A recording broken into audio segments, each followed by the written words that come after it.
वाह फैक्ट्स में आपका स्वागत है। कौन होते हैं निहंग सिख और ये दूसरे सिखों से कैसे अलग होते हैं? तो सबसे पहले जान लेते हैं ये शब्द कहां से आया।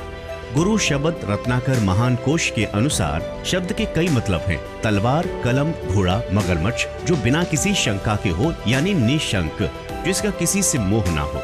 निशंक श्री गुरु ग्रंथ साहिब और श्री दशम ग्रंथ साहिब में ये शब्द इस्तेमाल हुआ है।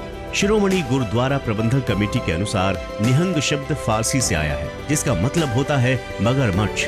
ये नाम मुगलों ने सिख लड़कों को दिया था, क्योंकि जिस तरह पानी में मगर का कोई मुकाबला नहीं होता, वैसे ही लड़ाई के मैदान में निहंगों का सामना करना बेहद मुश्किल होता है। अब सवाल उठता है कि इनका चोला आया कहां से। सिखों के छठे गुरु गोविंद सिंह ने सिख पंथ में सैन्य शिक्षा को बढ़ावा देते हुए अकालियों की फौज तैयार की। खुद गुरु गोविंद सिंह बहुत बड़े योद्धा थे। 52 लड़कों की फौज हमेशा उनके साथ रहती थी। ये समय था साल 1600 के आसपास का। आज के समय में जो निहंग देखे जाते हैं, उनकी शुरुआत सिखों के 10वें गुरु गोविंद सिंह के समय से हुई, ऐसा पढ़ने को मिलता है। उन्हीं के 4 बेटे थे, अजीत सिंह, जुझार सिंह, जोरावर सिंह और फतेह सिंह। फतेह सबसे छोटे थे। कहानी चलती है कि एक दिन तीनों बड़े भाई युद्ध कला का अभ्यास कर रहे थे, तो फतेह सिंह उनके बीच पहुंचे और कहा, मुझे भी शामिल कर लीजिए। तीनों ने उनकी ओर देखा, बोले, अभी नहीं, अभी तुम बहुत छोटे हो। ये सुनकर साहिबजादे फतेह सिंह का चेहरा उतर गया। दौड़कर अंदर गए और नीले रंग का चोला पहन लिया। एक हाथ ऊंचा दुमाला जो 10 गज या उससे ज्यादा लंबे कपड़े का बना होता है, वो सर पे बांध लिया, किरपान लगा ली, एक हाथ में भाला पकड़ लिया, पहुंच गए अपने भाइयों के बीच। ये देखकर गुरु गोविंद सिंह को अपने छोटे बेटे पर बेहद प्रेम उमड़ा। उन्होंने साहिबजादे फतेह सिंह को गले लगा लिया। कहते हैं निहंगों का आज के समय का जो पहनावा है, वो यहीं से शुरू हुआ। अब सवाल उठता है कि दूसरे सिखों से कैसे अलग होते हैं निहंग। सिर्फ युद्ध के मैदान में लड़ना ही उनका काम नहीं था। कुछ नियम कानून ऐसे हैं जिनसे निहंग खुद को बांधे रखते हैं। उनकी अवहेलना नहीं की जा सकती। गुरबानी का पाठ करना और बाणी में रहना।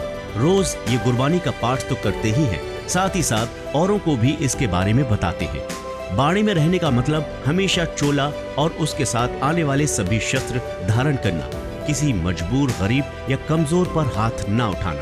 चीजें इन्हें सिखाई जाती है। विरोधी पर लपकना, उनसे लड़ते समय डिफेंस करना, कैसे उन पर विजय प्राप्त करें, उसकी कला सीखना।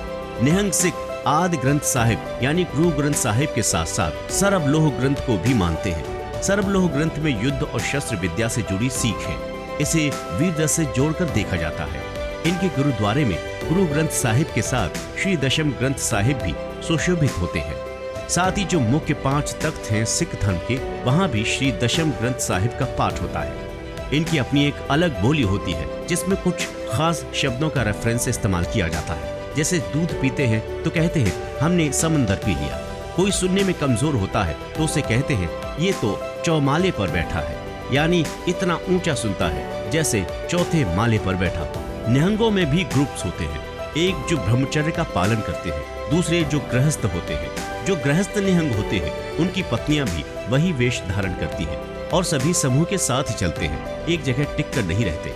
इसके अलावा भी कुछ खास बातें निहंग सिखों की होती हैं, पढ़ने को मिलती हैं। जैसे ये छोटे छोटे समूहों में घूमते हैं। सिख गुरुओं के जीवन से जुड़ी महत्वपूर्ण घटनाएं जहाँ जहाँ घटी थी, वहाँ का चक्कर लगाते हैं। जैसे माघी के दिन यानी माघ महीने का पहला दिन 14 या 15 जनवरी को ये मुक्तसर साहिब जाते हैं। इसके बाद आनंदपुर साहिब में होली खेलने जाते हैं, जिसे होला मोहल्ला कहा जाता है। इसी तरह इनके जत्थे बाकी जगहों पर जाते हैं।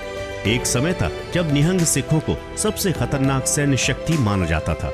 आज भी इनका बाण इन्हें बाकियों से अलग बनाता है, लेकिन आज अधिकतर ये घूम घूम कर कुर्बानी का पाठ करते हुए ही मिलते हैं।